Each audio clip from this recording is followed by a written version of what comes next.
Hello everyone, welcome back. Tom with Capo Fetish. Let's talk about great double albums. I'm gonna offer up my most played double albums, my top 10 favorite. What can you say about double albums? A lot of them are flawed. Some of them are kind of flawed masterpieces, but is there such thing as a perfect double album? Let's take a look here. I'm gonna count off my number 10 with this choice right here. This came out in 1987. By a Bay Area band called Game Theory, led by the late Scott Miller, really great lyricist and songwriter. Game Theory is basically like a very kind of brain smart power pop band. It came out in the kind of early to mid late 80s. They had a couple of really great albums before this. One called The Big Shot Chronicles, which is, I think, one of the greatest albums of the 80s. Another one called Real Nighttime. I guess that came out in 85, and then they had some EPs prior. But this is their, I guess this would be considered their opus right here. This is called Lolita Nation. This came out in 1987. It's a double album.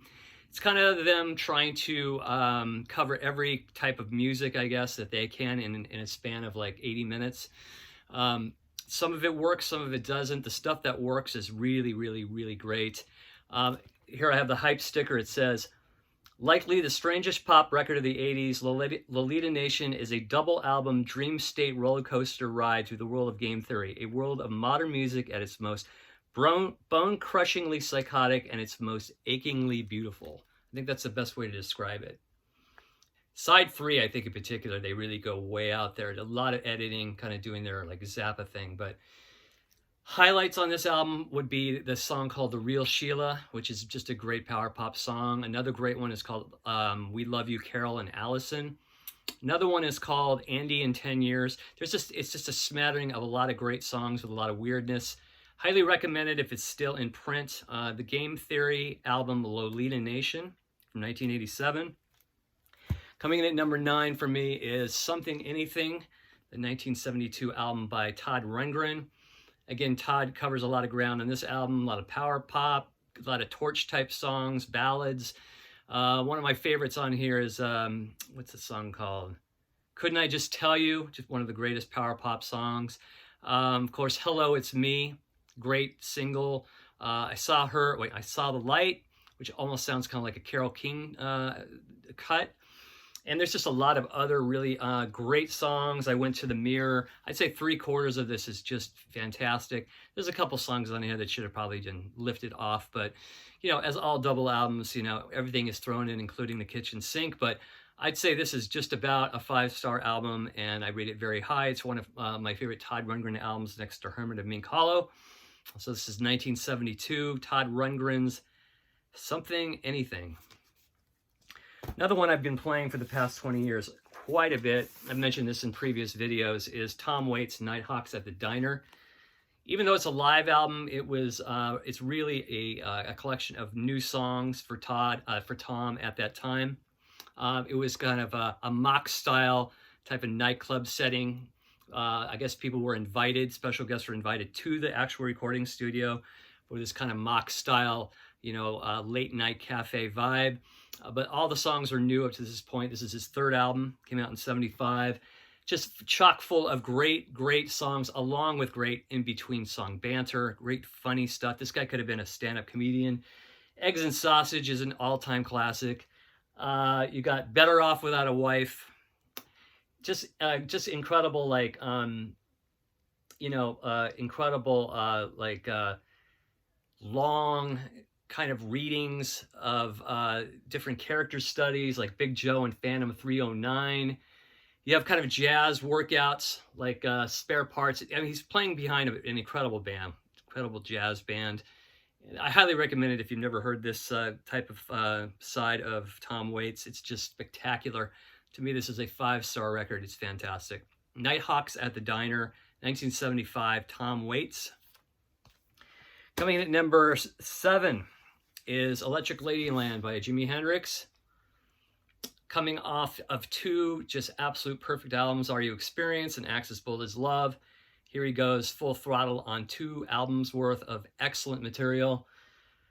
What can you say? And the Gods Made Love. Have you ever been to Electric Ladyland? Crosstown Traffic, Voodoo Child, all on just side 1. Some of my favorites would be Gypsy Eyes, Burning of the Midnight Lamp. Little Miss Strange is great. Of course, All Along the Watchtower, Voodoo Child's Slight Return. It's a just amazing listen. Then I think side 3, he goes into that really, really hardcore psychedelic. It's Rainy Day, Dream Away, 1983, A Mermaid I Should Turn to Be. Moon, Turn the Tides. That's an amazing magical side. So this is coming in at number 7. Electric, Ladyland by Jimi Hendrix from 1968. Coming in at number 6 is 1974's Preservation Act 2 by the Kinks. Absolute 5-star masterpiece. The Kinks fucking hate this. I mean, the critics hate this album, but I love this album, and I'm sure a lot of hardcore Kinks fans dig it. This is coming after Preservation Act 1. It's basically like a 3-part kind of stage show. It's pretty timely too, what's going on in the world today. The whole good versus evil and government, dictatorships, all that kind of stuff. But all the songs are just masterfully written, of course, by Ray Davies. When a Solution Comes, Money Talks, Shepherds of the Nation. In between some of the songs, you have an announcement, kind of a daily bulletin of what's going on in the story, which adds to it. Some of the greatest songs on here, though, are He's Evil, Secondhand Car Spiv, Mirror of Love, Nobody Gives, Artificial Man, Scrap Heap City. Just a great album. You should get Preservation Act 1 and then listen to this, Preservation Act 2. They're both just stellar 5-star albums. One of my favorite Kinks albums. This is coming in at number 6 from 1974, Preservation Act 2 by the Kinks. Coming in at number 5 is the Blonde on Blonde album by Bob Dylan, along with this album, Highway 61, and John Wesley Harding. I think those are my 3 favorites. Just an amazing 3-album run there, along too with Bringing It All Back Home. But here, there is just not a bad cut. Sad-Eyed Lady of the Lowlands on side 4 takes up the whole side. I love Visions of Johanna, but I love the live version from the 1966 bootleg series and the Biograph album. Man, there's just a lot of stuff. We've got One of Us Should Know, One of Us Must Know. Great song on ending side 1. I've always loved, even though it's been played a lot, Just Like a Woman. I think it's just a most beautiful ballad. Probably my favorite on the album, though, is Stuck Inside of Mobile with the Memphis Blues again. I just never get tired of that song. Just a perfect album, one of the first double albums in rock history. Blonde on Blonde by Bob Dylan from 1966. Of course, another great one from 72 is Exile on Main Street by the Rolling Stones. I don't think there is not one bad tune on here. It just flows magically throughout. Everything from Rocks Off to Soul Survivor. It's amazing. One of Keith Sweat's songs, Happy. I love Shine the Light, Sweet Black Angel, Sweet Virginia. I mean, the list goes on and on. This is just a great mixture of blues, country rock, and just pure unadulterated raw rock and roll. So this is coming in at number 4, Exile on Main Street by the Rolling Stones from 72. And another perfect, in my opinion, double album with not one bad song is 1979's London Calling by The Clash. I bought this album around summer of 1980 and I played this non-stop. Every song is magnificent. Some of my absolute favorites on here: Spanish Bombs, Lost in the Supermarket, Clampdown, Guns of Brixton, Rudy Can't Fail, Death or Glory, Lovers Rock. Perfect album. London Calling by The Clash coming in at number 3 on my favorite double albums of all time from 1979, London Calling. And of course, number 2, we've got the White Album. I've heard people call this a flawed masterpiece. I guess that's a good way to put it. And I think it's a great album to listen to just throughout, just side by side by side. Not an album to like listen by song here and a song there. I think the magic in this album lies listening to it all the way through. I love all the weird little tunes like Wild Honey Pie and, Bungalow Bill and Piggies, all those little ditties. I think that's what makes the album magical.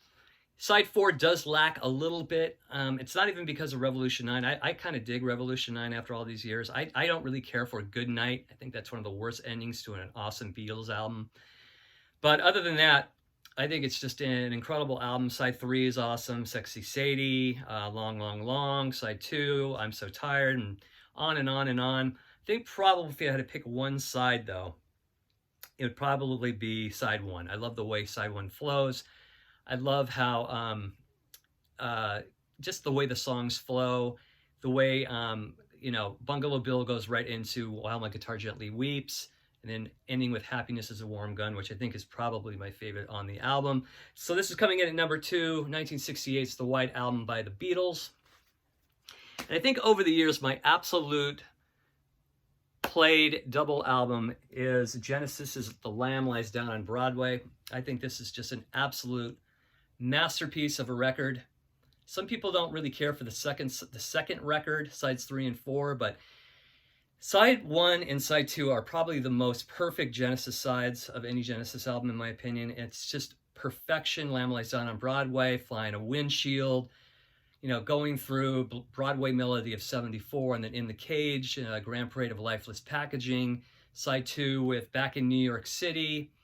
It's just an absolute magical record. Side 3 and 4, though, even though side 1 and 2 kind of flow more in a pop kind of way, side 3 and 4 are more theatrical, a little more mystique, has a little more mystique, but they're more adventurous. And I think side 3 and 4 are just as good as side 1 and 2. And I love this record. It took me years to get into the entire thing, but I bought this album in the summer of '81, used. This is my copy. And side 1 and 2 I played forever, and then it took me a couple of years to get into side 3 and 4, but I just think it's a masterpiece. I think they're all playing at the top of their game. Phil Collins' drumming never sounded better. Tony Banks, Mike Rutherford, Steve Hackett, they're all just playing amazing. And I think this has some of the best vocals ever by Peter Gabriel. So this is my number 1, probably most played double album of all time. Genesis' 1974 epic, The Lamb Lies Down on Broadway. So those are my favorite double albums. There's a ton of them out there. Let me know what you like. Thank you so much for watching. Have a good one, everybody. Take care. Bye-bye.